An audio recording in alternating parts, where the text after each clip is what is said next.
Hello dear student, आज हम देखें क्लास 10th का एक बहुत ही महत्वपूर्ण क्वेश्चन जो कि 5 नंबर में दोस्तों हर वर्ष एग्जाम में पूछा जाता है। दोस्तों प्रश्न है हमारा √5 एक अपरिमेय संख्या है, सिद्ध कीजिए। यहाँ पर हमें इसको सिद्ध करना है कि √5 जो है एक अपरिमेय संख्या है या नहीं। तो दोस्तों वीडियो को पूरा देखिएगा, अच्छे से समझिएगा और वीडियो को लाइक और चैनल को सब्सक्राइब जरूर कीजिएगा। तो दोस्तों यहाँ पर प्रश्न में हमें कहा गया √5 एक अपरिमेय संख्या है, सिद्ध कीजिए। तो दोस्तों बहुत ही सिंपल ट्रिक हम इसकी आज आपको बताने वाले हैं, तो वीडियो को ध्यान से देखिएगा। दोस्तों इस सवाल को जो हम 3 स्टेप में हल करने वाले हैं ताकि अच्छे से आपको जो है समझ में आ जाए, तो आप ध्यान से देखिएगा। यहाँ पर हम सबसे पहले स्टेप में लिखते हैं, यहाँ पर दोस्तों माना √5 एक परिमेय संख्या है। यहाँ पर हम इसको एक परिमेय संख्या मान लेते हैं, यहाँ पर इसको हम परिमेय कर देते हैं। इसको जो हम एक परिमेय संख्या मान लेते हैं। उसके बाद दोस्तों हम जानते हैं कि परिमेय संख्या को जो P/Q के रूप में व्यक्त किया जाता है। तो यहाँ पर √5 जो है बराबर P/Q।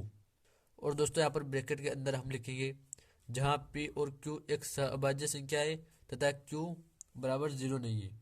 यहाँ पर जो दोस्तों यह जो शर्त होती है परिमेय संख्या की कि P और Q जो है एक सहभाज्य संख्या होनी चाहिए तथा Q 0 नहीं होना चाहिए, तब जो है वह एक परिमेय संख्या होगी। तो दोस्तों इस सवाल में हम यही देखेंगे कि अगर P और Q जो है हमारा एक सहभाज्य संख्या नहीं होगा तो यह जो एक अपरिमेय संख्या होगी। तो इसका जो पता है हम सवाल को हल करके लगाएंगे यहाँ पर।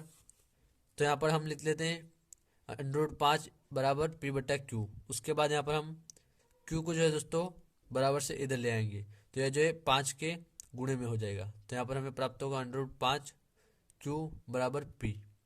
अब दोस्तों यह जो है हमारी यहाँ से लेकर यहाँ तक जो है पहली स्टेप हो गई, तो आप इसे अच्छे से समझ लीजिएगा। उसके बाद दोस्तों सेकंड स्टेप को हम हल करते हैं यहाँ पर। तो यहाँ पर दोस्तों सेकंड स्टेप में हम लिखेंगे सबसे पहले दोनों पक्षों का वर्ग करने पर। दोनों पक्ष से दोस्तों यानी यह जो हमारे दो पक्ष है 1 और 2, इन दोनों का हम वर्ग करेंगे। तो यहाँ पर हम इनका वर्ग करेंगे तो हम लिखेंगे √5Q और इस पर वर्ग हम लगा देंगे बराबर P का हम वर्ग लगा देंगे। उसके बाद दोस्तों फिर से हम बराबर में लिखेंगे, हम दोस्तों √5 का अगर वर्ग करेंगे तो यहाँ पर हमें 5 जो है प्राप्त होगा।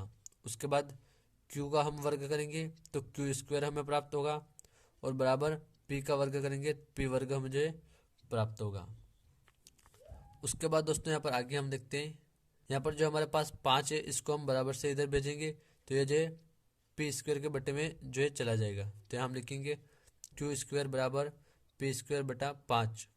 और दोस्तों हम इसको समीकरण 1 जो है नाम दे देते हैं। अब दोस्तों यहाँ पर हम लिखेंगे समीकरण 1 में P² 5 से विभाज्य है तो P भी जो है 5 से विभाज्य होगा।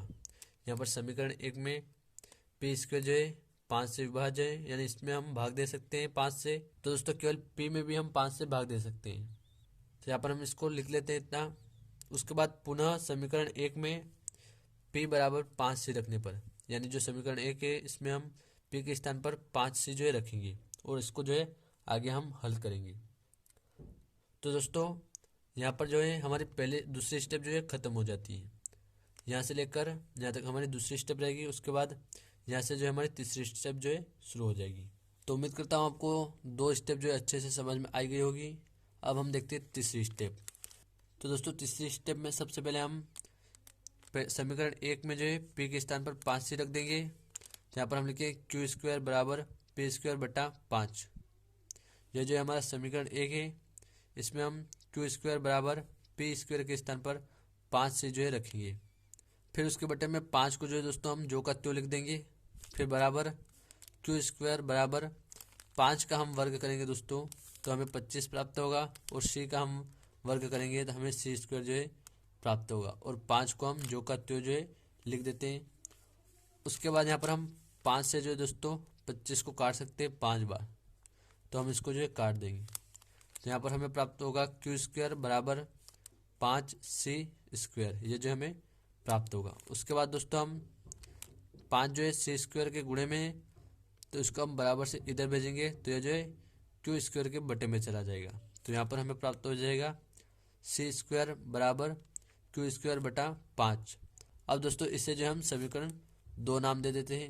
उसके बाद फिर से यहाँ पर हम लिखेंगे दोस्तों समीकरण 2 में क्यू स्क्वायर जो है 5 से विभाज्य है, जैसा कि यहाँ पर हम देख सकते हैं ये समीकरण 2, इसमें क्यू स्क्वायर जो है 5 से विभाज्य है, तो केवल क्यू भी जो है 5 से विभाज्य होगा। तो ये जो है दोस्तों हमारी तीसरी स्टेप यहाँ पर जो है खत्म हो जाती है। उसके बाद लास्ट में आपको जो है 2 लाइन लिखनी होती है, जिसको आप अच्छे से देखिएगा। यहाँ पर दोस्तों हम लिखेंगे समीकरण 1 व 2 में 5 जो है दोस्तों पी व क्यू का एक कॉमन विभाजक है, यानी दोस्तों हम पी व क्यू में 5 से जो है भाग दे सकते हैं, तो उसे हम कहेंगे 5 जो है पी व क्यू का एक कॉमन विभाजक है, जो कि हमारी कल्पना का विरोध है। तो दोस्तों यहाँ पर मेरी बात को आप ध्यान से सुनिएगा।